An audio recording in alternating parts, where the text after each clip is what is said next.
September 9th, 2025, and you're on my 13-mile commute to Garcia's Mexican restaurant. On my way home from work, and I'm picking up food. So Mexican sounds good tonight. How's everybody doing? Yeah, it's Tuesday.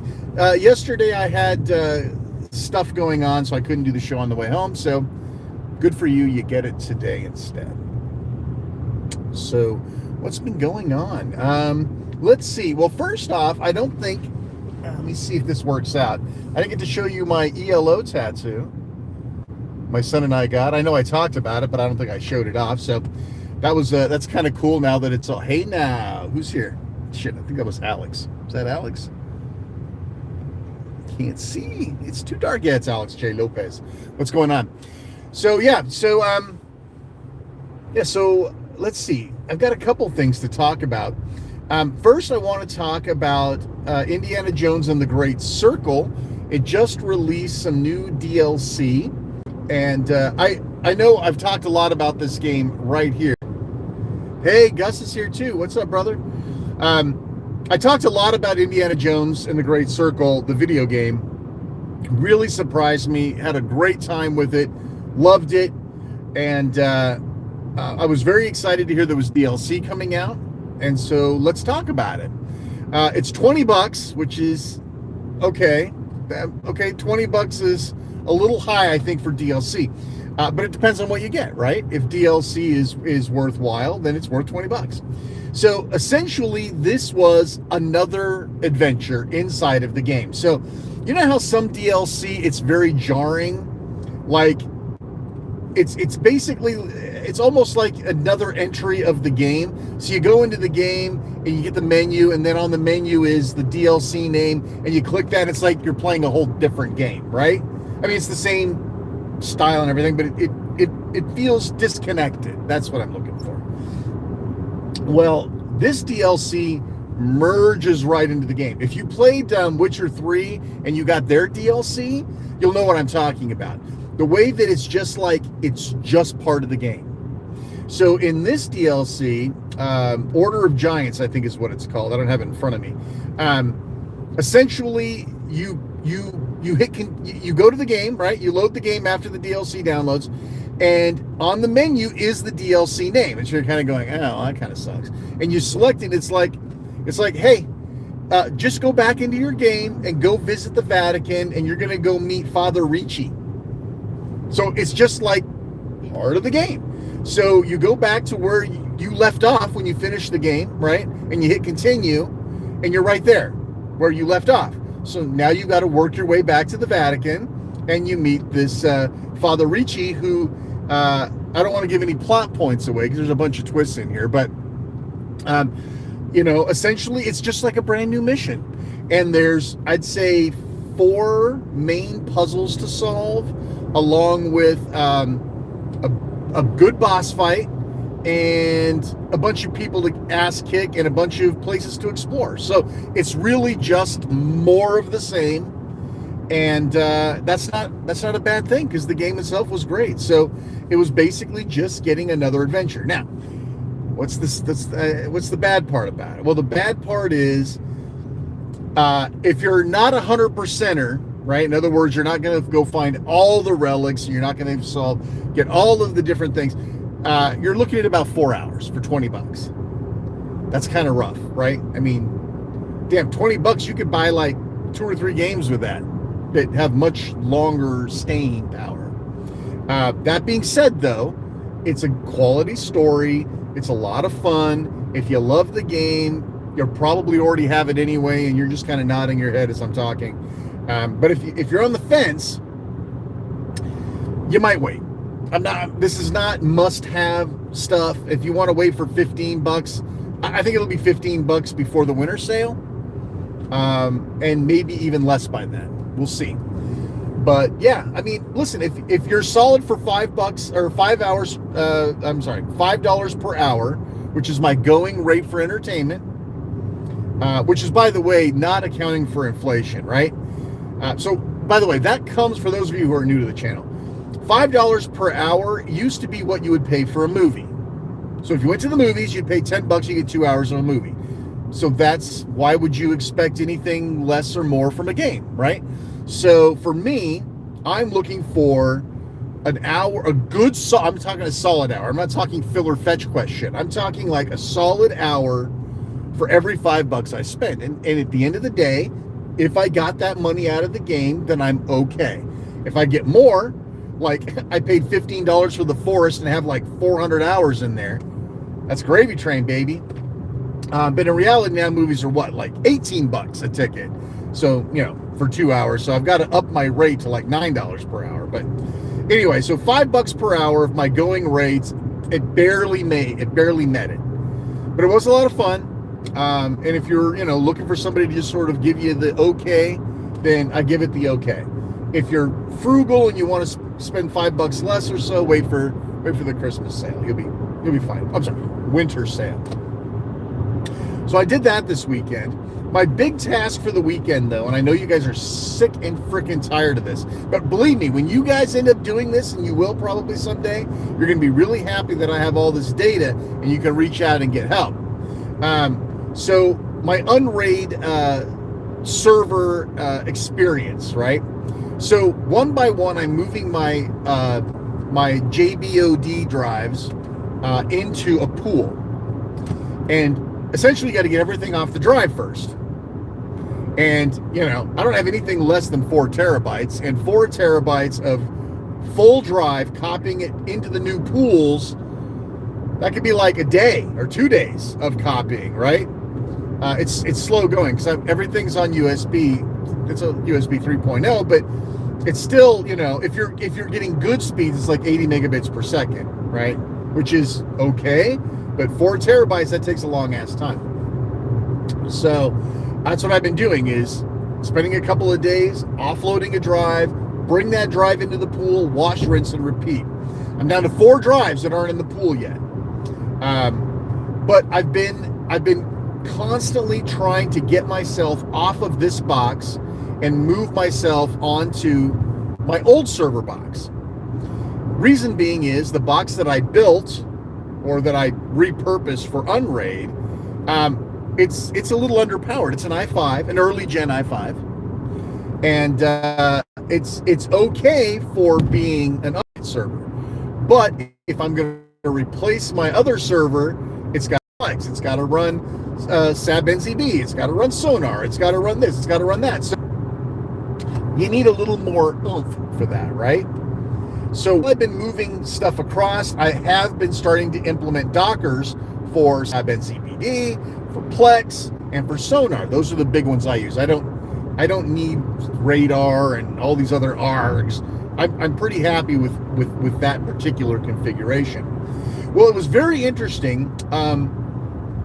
Windows, I don't know if it's a Windows Linux thing or what, but one thing I found out is Linux Docker containers will suck the living shit out of your CPU, leaving nothing for anybody else. And so what was happening is, when I was bringing these, when I'd bring up SAB, or I would bring up Sonar, or I'd bring up Plex, they would just saturate everything. So it'd be like, so I would start Plex, and it would start going out and fetching all my media and doing all the metadata and all that good stuff. But but it got so bad, it was saturating the CPUs. Nothing else could work, nothing. So including actually trying to watch something on Plex. So my family was pretty pissed off, because every time that I would start scanning a folder, because I'm scanning a folder from scratch. It's not like I've already, you're talking 700-800 movies, thousands of TV shows. So it saturates everything. Well, then I learned something really cool called CPU pinning. And this is cool. This is worth your price of admission today.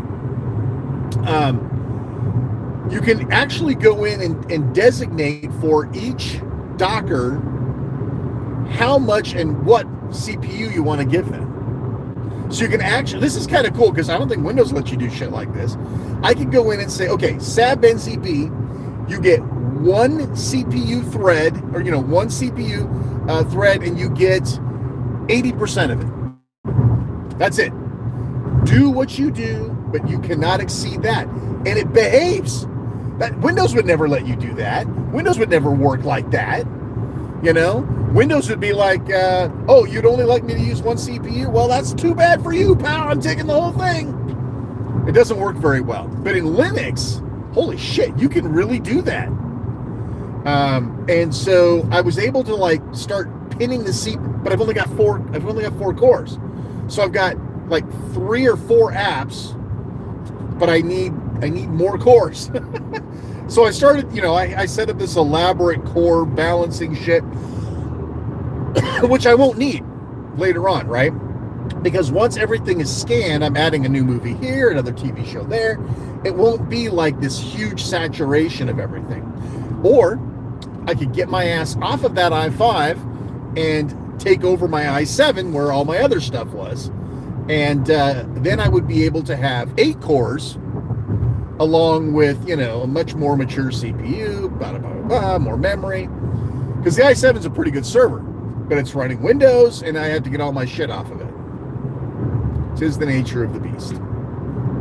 So the other thing too is I don't really know how to move an Unraid system to another server. So it's like, well, sometimes you just got to rip the damn Band-Aid off, right? Well, longer story short, I spent the last few days trying to figure out why, when my USB drives are plugged in, the system won't host. It's an HP, not ProLiant, ProDesk PC. And if you want to boot off of a USB drive, which you have to for Unraid, it hangs post every goddamn time. So the secret that I have to do for now, until I figure out why, is I have to shut off all of my pools, all of my drives, boot, and as soon as it clears the Unraid selection screen, as soon as it clears that, I can turn them all on. Not what I wanted.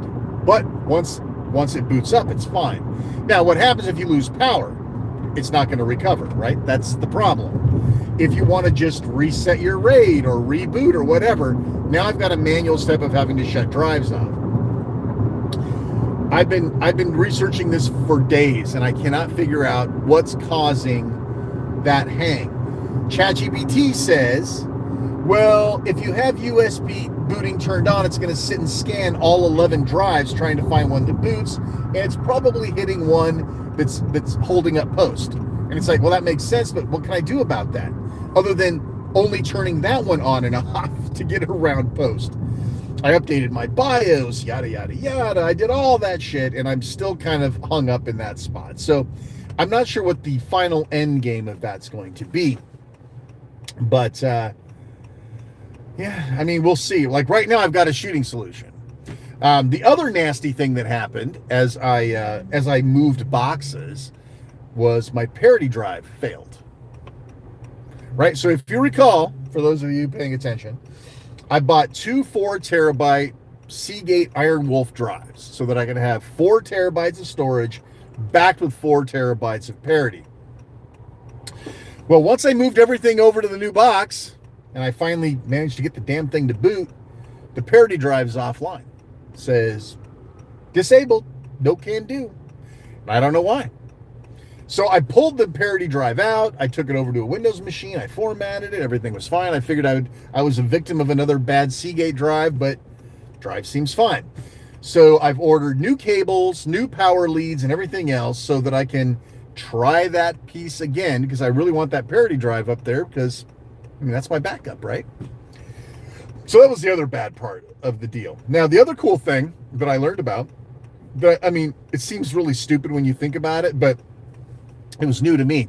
When ChatGPT thought I had a ProLiant and not a ProDesk, they suggested, listen, you can get around all this nonsense that you're having with the drives. And I got to tell you, let me just segue for just a second here. I know we should not be relying on AI for shit. I understand that. I don't like perpetrating the use of AI because, frankly, if our own government doesn't take us down at this point, then AI will be the next things to take us down. It is a very scary thing. But I will tell you, for stuff like this, For stuff like this, it's pretty cool because it knows the running commentary, right? So let's say that you ran across that problem. HP Pro Desk won't boot with USB drives, right? So you go to Google and you search for it. You find some answer, but they don't know what you've done to that point to try to fix it, right? They don't know the specific specs of the hardware. They don't know anything. All they can do is say, well, you can always try just shutting it off. But by using ChatGPT to walk through all of this, it actually knows everything that I've done so far. It knows my configuration. It knows my pool drives. It knows everything. I highly recommend using it for this sort of a situation where you need some guidance. You need somebody. You need an assistant that can keep track of all the fucking shit you've been doing, and they can spill it back to you when the time comes, right? So sometimes I'll ask it a question and it'll say, all right, based on that i5 that you're using now, when you move to the i7, you're going to get this, this, and this. And this is what you're going to want to change once you get there. So it's that kind of thing. So it's been very helpful. And listen, I know Unraid is extremely popular. They've got forums. They've got Discords. They've got everything.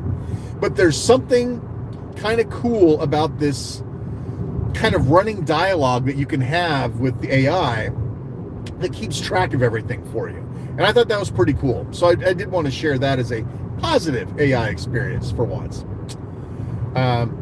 Yeah, so that's kind of where I'm sitting. I ordered all my, I know what it was. I almost lost. So when it thought I had a ProLiant, it said, as long as you have USB storage booting turned on, you're going to have this problem. But there's a way around it. I'm like, yeah, tell me the way around it. They said inside that ProLiant is a USB-A port. And I'm like, really? I don't remember seeing that when I was in there. And it's like, yeah, the ProLiants put that in there for virtualization. So you can actually, it's actually sort of an isolated interface. So you don't have to turn on USB storage boot to boot off of this internal USB-A drive. It's like, well, shit, that sounds like a big winner. I'd love that. Well, it turns out that I don't have a ProLiant. I don't even know where I got that. I have a Pro Desk. So now the desktops don't have that. Sorry. But you can, and this is cool, because right now I've got this dongle, this SanDisk drive sticking out of the front of the box. I could put it on the back, but it says, hey, listen, just put a little header. There's a header inside the motherboard for this. You got two of them. There's a jumper you can plug in, a little USB-A adapter for the header. So you can literally keep that drive, that flash drive, inside the unit, safe, protected. And I'm hoping that maybe if I use that internal header, that maybe I can get around this USB power-up booting problem. So that's been my go-to with all of this. So, but yeah, it's very interesting. I'm learning a lot about Linux. I'm learning a lot about Docker. I'm learning a lot about file systems and Linux file systems. So it's pretty good. It's good knowledge. It's good information. And at some point, if Microsoft keeps fucking everybody over, everyone's going to be on Linux anyway, and then my skills will be absolutely invaluable. Because I truly believe that Windows fucking days are numbered. We always talk about that, right? It's every Linux fucking desktop user's dream to say, this year's the end for Windows. Linux is going to take over. But, it's always been a fucking pipe dream, right? I mean, Windows doesn't piss off people enough, and Linux doesn't do a good enough job of bringing Windows users into the foray, right? Basically, have you ever talked to a Linux person, and you're like a Windows person, and you're going, so I was thinking about maybe trying Linux. What do you think? And they will tell you, they'll start rattling out how great it is and all this stuff. But then they leave shit out. Right? Have you ever known a really good Linux enthusiast? They'll tell you all the great shit that Linux does, but one, they don't tell you the complexity of doing that, right? Or they don't tell you what you have to give up to use Windows. So you'll be talking, you'll be getting all excited talking to this Linux person. Yeah. And then it's like, yeah, I can run Office on there, right? And then you see their face kind of stall for a minute. What do they call that, a glitch? He kind of glitches for a second. He's like, no, but you know what? You don't need that. You got Open Office. You got LibreOffice. You don't need a Microsoft Office. Office. Well, it turns out maybe you actually fucking do need Microsoft Office because you're using your PC at home to work, and I guarantee you, it's totally compatible. Yeah, except for your files, right? Yeah, LibreOffice is 100% compatible with Office. Is it? Because I bet it's not. So you get that sort of thing, and so you realize, Linux is never taking over. Windows is going to be around forever because for multiple reasons. But now, shit, man, I'm starting to think maybe there's some truth behind this, and let me tell you why. First off, you got all the shit that Valve's doing with Proton and game compatibility and all that shit, right? I mean, we're getting to like the 90 percentile of games, 90% game compatibility with Proton and Linux. That's unfucking believable, right? I mean, no, if you would have told me that 5 years ago, I said you lost your mind. But we're close. I mean, it's not going to ever be 100% because these anti-cheat bastards, unless Linux really does take over and Windows becomes the minority, then maybe, but probably not. But for the most part. But now there's this big draw because everybody's on fucking... Did you know Windows 10 has a 65% market share? Windows 10. Who is that? Brian Holt? Hey, what's up, Brian? Windows 10 has a 65% market share. Holy shit. And you know what I heard? And again, my numbers may be slightly off because I'm pulling these from memory. I heard Windows 7 is making a resurgence. It's back to like 3%. It was almost like smallpox eradicated, right? Now all of a sudden, Windows 7 is starting to trickle back up. It's got like 3% market share. What the fuck is that? You might as well tell me Amiga OS 3.5 suddenly has 3% market share. Holy shit. Because people are that fucking unhappy with Microsoft. And they are that fucking unhappy with Windows 11. That's crazy. That's crazy town shit right there. Because that's how these changes happen. People become so unfucking happy. They are willing to give shit up to get away. And now partnered with that is all of this shit, all of this drive to make Linux look and work like Windows. That's not a new thing, but it's a new-ish thing, and people are really, really taking this to heart. I was reading something today called, it's not new, it's basically Ubuntu with like a complete Windows 11 makeover. I mean, they even got the start button in the middle and everything. I mean, if you looked at screenshots, you could be totally convinced it was Windows 11. And I can't remember what it's called, Winix or something like that. But it's another one of these distros, right? They're distro for every occasion. But you look at Mint, right? Linux Mint. Like, I installed that on one of my shithole computers laying around. I played around with it. It's like, yeah, my mom could use this. That's because that's what we talk about, right? We talk about if your mom can use it. It's like Chromebook, Chrome OS, right? My mom can use Chrome OS, no problem. She can also use Windows. Put her on Linux, probably wouldn't make it. Chrome OS, no problem. She lives in the browser anyway. And you can get away with that on a Linux box too, really, if you think about it. You could do that.